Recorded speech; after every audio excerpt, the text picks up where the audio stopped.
Okay, everybody, this is my spoiler review of Guillermo del Toro's Cabinet of Curiosities, Episode 2, Graveyard Rats. I'll be doing every episode this week, so make sure to subscribe to check all those out. And I also did Episode 1 already, so you can check out that review if you had missed that one. So, jumping into this episode, starring David Hewlett, who does a fantastic job here, just like Tim Blake Nelson did in episode 1.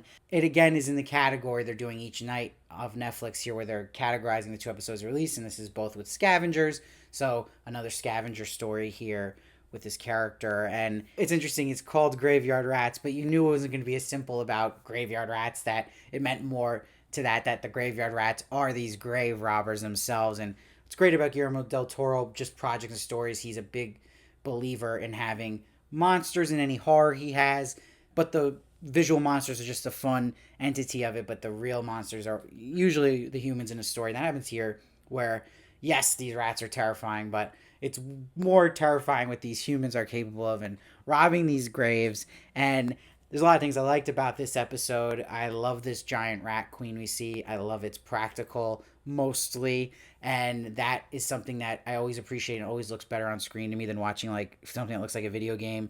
I like the skeleton that came out here. I also love that the necklace was on the skeleton, and that is the necklace that our main character, played by David Hewlett, was wearing going out, and the skeleton's just screaming, "Mine, mine." He could have given that necklace back at any moment to get that thing away from him and go a different route.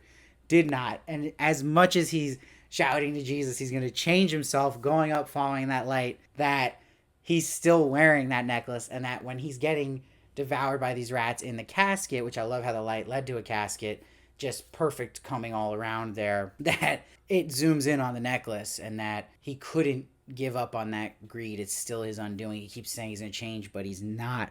And that kind of payoff at the end from things set up in the beginning is great. And I like that it had such a claustrophobic feeling this whole episode. So if you don't like vermin and you don't like feeling claustrophobic, it's perfect horror for you, because that's what makes it so terrifying from beginning to end.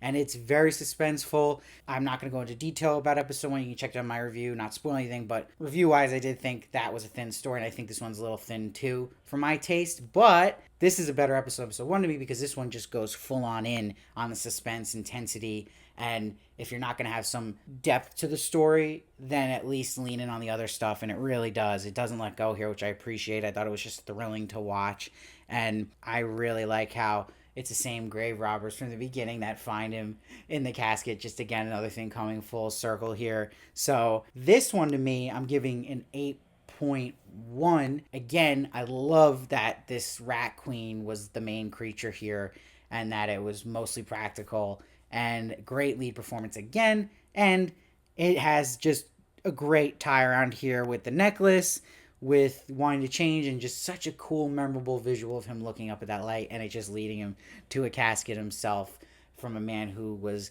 stealing from caskets. Just desserts there. I really loved it, and I loved it again as another great short story format where you have this tragic ending. Really hammers home the lesson of the episode. But give this one an 8.1. Let me know what you thought of it down below. I'll be reviewing every episode of this show. I'm going to have both reviews for every time 2 episodes come out each day this week, so please make sure to subscribe so you don't miss one. Please follow me at Steve Varley Show on Twitter, Instagram, and TikTok for more of me. And of course, leave your comments below. I read as many as I can. Give me your thoughts on this episode, and check out my review of episode 1 if you haven't already. And I'll see you next time.